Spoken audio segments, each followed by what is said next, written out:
sarokba az ördög, mert a világ fejtetőre áll.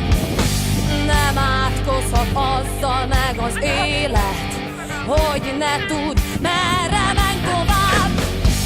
Nem hívott a kedvesed az éjjel, üresebbnek érted a lakás.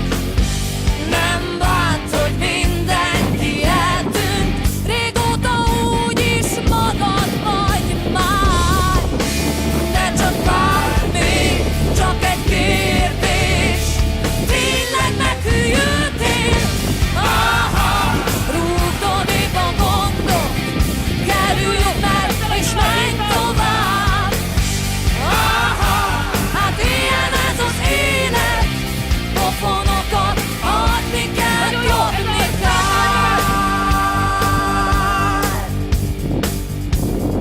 Jó, már a